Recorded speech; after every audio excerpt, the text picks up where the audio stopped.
Bonsoir, j'espère que vous allez bien. Il n'y a vraiment rien de naturel que d'allumer une caméra et de devoir commencer à parler seul. Je me suis fait un petit carburant, un petit thé vert. Aujourd'hui, mais c'est un sale temps. J'ai beau avoir déménagé en Espagne, bon, vous verrez rien parce qu'il fait nuit, mais aujourd'hui il fait froid, il pleut, t'as des journées comme ça, t'as juste envie de faire clic, corbeille et on passe à autre chose. J'avais envie de papoter avec vous, notamment au sujet de ma dernière vidéo qui est la perte de confiance. Je t'invite à aller la voir pour comprendre un petit peu tout ce qui s'est passé pour moi. Et je me suis dit qu'en fait, quand une personne, et moi en l'occurrence, on en arrive là, à douter de soi, à devenir son propre ennemi, c'est qu'on n'est plus au centre de notre petit monde. On n'est plus notre propre priorité, on s'est forcément à un moment oublié. Je pense, ce qui peut aider dans tout ça, c'est le fait de romantiser sa vie. Parce qu'on a tendance à penser qu'être romantique, c'est forcément faire une action, une attention pour quelqu'un d'autre. Pour moi, alors je suis pas un coach love ou quoi que ce soit, hein. Là je vous papote vraiment comme avec des potes, mais pour moi être romantique, c'est avant tout enjoliver et embellir un petit peu son quotidien de petites attentions et le faire à la personne la plus importante de notre vie, celle avec qui on va passer le plus de temps, c'est nous-mêmes en fait. Parce que je suis toujours parti de ce postulat-là, comment tu peux donner de l'amour aux autres si tu commences pas à t'en donner à toi-même finalement. Donc bienvenue dans mon cabinet de l'amour. Aujourd'hui on va parler de self-love, comment s'aimer, de romantiser sa vie. Bref, prends-toi du thé, du café et c'est parti. J'ai conscience, le fait de cultiver un petit peu l'amour de soi-même, c'est pas quelque chose de naturel. Quand tu y penses, il n'y a pas de cours de développement personnel à l'école et franchement, ça en manque cruellement. J'ai été prof durant de longues années, à peu près 5 ans je crois, et pour avoir constaté tous ces jeunes qui venaient me voir à la fin du cours, parce que j'ai toujours été le plus jeune des profs. Du coup, je sais pas, ils avaient une facilité à se confier auprès de moi. Ils ont plein de mal-être, pas comme tout le monde, et notamment l'adolescence qui est assez compliquée. Et pour moi, ça aurait été vraiment primordial, et j'espère un jour qu'on y arrivera, d'instaurer du développement personnel à l'école. Qui de mieux finalement que des jeunes, des ados, des gamins, même en primaire, pour leur apprendre comment s'aimer, comment s'affirmer, comment affronter finalement la vie et la vie de futurs adultes. Et vu qu'on n'en a pas eu, que j'en ai pas eu, j'ai dû faire face à la vie en apprenant sur le tas en fait, en expérimentant. Donc tu fais forcément face à des erreurs, à des coups un petit peu plus durs. Et moi, si j'en suis arrivé à perdre confiance en moi, c'est parce que je n'écoutais plus mes besoins en fait, et ce que j'avais réellement envie. Et comme je vous ai dit dans ma vidéo, j'en étais même arrivé à un point où tout ce qui me faisait du bien, je le mettais de côté parce que j'avais l'impression de plus le mériter. Et je pense que s'aimer, c'est avant tout, c'est s'écouter en fait. C'est ne pas attendre que quelqu'un fasse les choses qui vont te faire kiffer, parce qu'en fait si tu es dans l'attente, il se passera rien. Il faut que tu sois acteur de ta vie, et s'il y a bien une personne qui doit se faire kiffer avant tout, c'est soi-même, sans attendre que quelqu'un le fasse à ta place. C'est comme, je sais pas si tu as déjà entendu ça, moi je sais que, je sais pas comment m'asseoir. J'ai pas mal de potes qui cuisinent mais archi bien, et souvent quand on papote, ils m'expliquent que eux, quand ils sont seuls, ils se font un truc rapide, ou voilà, ils se cassent pas autant la tête que quand ils reçoivent des potes, etc. Où ils nous disent souvent, ouais mais je vais pas faire ça pour moi seul. Et tu vois, c'est comme si dans la mentalité de tout le monde, le fait de se retrouver seul avec soi-même, c'était moins fun. Alors ok, oui, il n'y a pas la compagnie des autres, je l'entends, mais c'est pas pour l'autant qu'il faut se dévaloriser, qu'il faut se prêter moins d'attention. Et je pense des fois, il faut juste se dire, fais à toi-même ce que tu ferais aux gens que t'aimes. Parce qu'on trouve forcément des idées pour les gens qu'on aime. Et je pense que si on commence à se créer un petit rituel en se disant, je dis n'importe quoi, mais une fois dans la semaine, ouais, je me fais un beau plat que j'ai mis du temps à cuisiner, mais qui est rien que pour moi, tu vois, tout doucement, ça va revenir naturellement dans ton quotidien, comme le fait de s'instaurer, pardon, je vais clamser. Comme le fait de s'instaurer, pourquoi pas, des petits moments cocooning, etc. De se faire un petit apéro pour soi. Voilà, de mettre les formes, le décor, une petite ambiance tamisée. Part du principe comme si tu voulais te pécho toi-même en fait.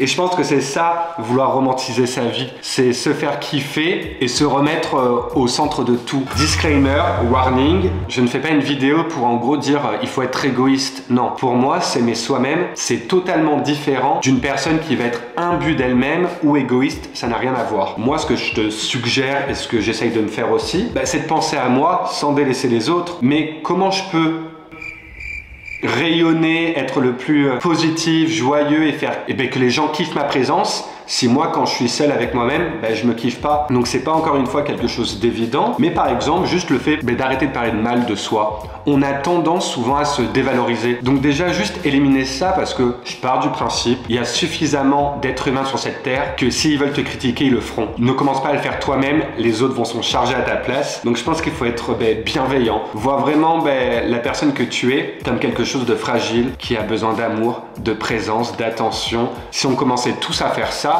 il y aurait beaucoup moins de gens malheureux, de névroses, de gens qui gèrent peut-être moins bien la solitude aussi. J'ai l'impression, alors je ne suis pas docteur, psychologue, quoi que ce soit, mais qu'il y a beaucoup de personnes aussi qui se mettent en couple parce qu'elles ont peur en fait de se retrouver elles-mêmes. Et elles attendent finalement le fait d'être avec quelqu'un, alors un mec, une meuf, on s'en fout, pour recevoir ce qu'elles ne s'offrent pas elles-mêmes quand elles sont seules. Et pour moi, c'est pas la solution, parce qu'une personne qui est pas bien avec elle-même, quand elle va se mettre en couple, elle risque peut-être d'aller vers de la dépendance affective. Je suis pas bien là, je suis pas bien installé, j'aime pas. Rien de mieux qu'un canapé, vous me direz en même temps pourquoi je m'assois par terre alors que j'ai un canapé bien confortable juste derrière moi. Et ouais, je pense qu'il faut pas tomber dans la dépendance affective parce que je veux pas être le mec qui t'annonce des mauvaises nouvelles ou quoi que ce soit, mais imagine, tu te mets en couple, trop bien, hihi, haha, ho ho, c'est le love, tout ça. Malheureusement, et ça arrivera peut-être, comment je peux vous caler pour pas que vous tremblez si je vous mets sur ma jambe comme ça? Je vais vous donner la nausée. Si un jour, malheureusement, tu te fais larguer, il y aura plus cette personne pour t'apporter de l'attention, de l'amour, etc.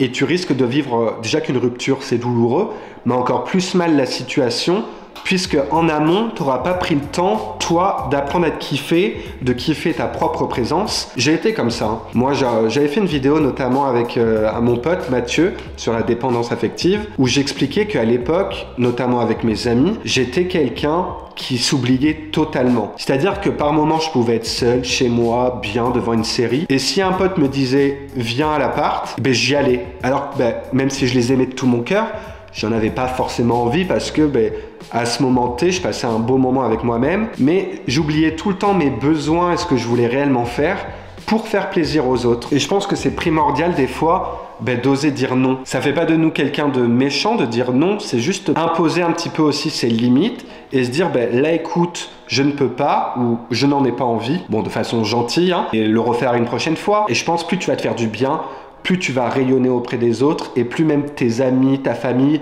seront heureux et heureuses, seront heureux, amis, oui, amis masculins, seront heureux de te voir bien. Moi, je sais que depuis que je suis dans cette nouvelle colocation, déjà, je me sens bien.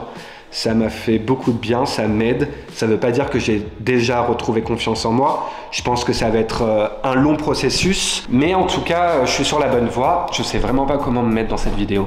On va tester comme ça. La vie est dure, C'était peut-être pas forcément évident parce que être dans une colocation, déjà c'est spécial, puisque moi c'est ma deuxième, donc ça veut dire nouveau décor, nouvelle habitude, nouvelle personne avec qui tu vis. Mais j'ai la chance d'être tombé dans cette colocation avec deux personnes merveilleuses qui ont les mêmes idées, je pense, de vie en communauté que moi. Donc ça me fait beaucoup de bien. Je me suis également remis à cuisiner, à kiffer, à prendre du temps, à faire ce que j'aime. Le sport aussi, parlons-en. J'aime pas, attendez, je suis vraiment pas... Cette vidéo, ça va être très compliqué. Et là, en fait, on revient au point de départ, quoi. Écoutez, on va rester comme ça. La guitare. Tombe pas, Je bouge plus, j'arrête.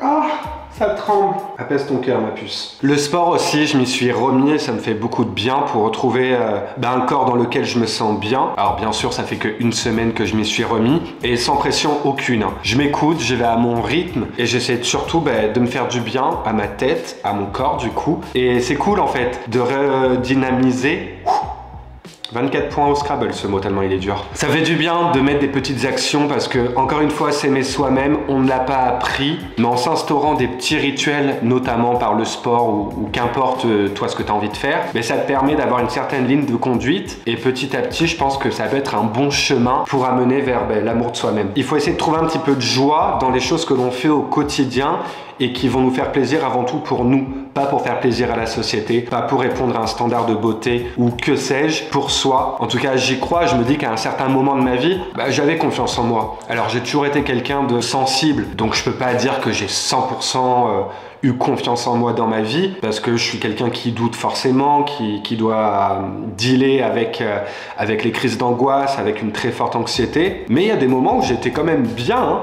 Et j'ai envie de retrouver ça, je sais que c'est possible. Là, c'est bientôt les fêtes de Noël, je vais retourner un petit peu en France. Donc je pense que ça aussi, ça va solidifier cette croissance pour aller mieux. Et entoure-toi des gens que t'aimes. S'aimer aussi, ça veut pas dire s'exclure des gens. Quand je dis il faut apprécier sa propre présence, je te conseille pas de rester seul et de te dire je dois m'aimer, je dois m'aimer. Juste, on a tous des moments seuls, mais faut pas les voir comme des moments tristes. Demain, j'ai une soirée qui s'annule. Ouais, ça fait chier parce que c'est toujours kiffant de faire des soirées avec tes potes. Mais si elle doit s'annuler, ça sera pas un fardeau. Je me dirais juste, qu'est-ce que je peux faire maintenant pour dynamiser ma soirée, pour la kiffer? Il y a plein de choses que j'aime faire seul. J'aime dessiner. Me soigner aussi, ce serait pas mal. S'aimer, c'est apprendre à se connaître et à répondre à ses besoins. Voilà, je pense que ça a résumé cette vidéo. Je sais pas si vraiment elle aura véritablement de sens. Retiens de cette vidéo que être romantique avec les autres, c'est bien, mais l'être envers soi-même, c'est encore mieux. Je te fais des très gros bisous. N'hésite pas à t'abonner à ma chaîne YouTube. Et surtout, n'oubliez pas, soyons pétillants à la vie, aux autres, mais surtout envers nous-mêmes. Mouah! En plus, mon thé, il est froid. Vous avez failli tomber. Coupé.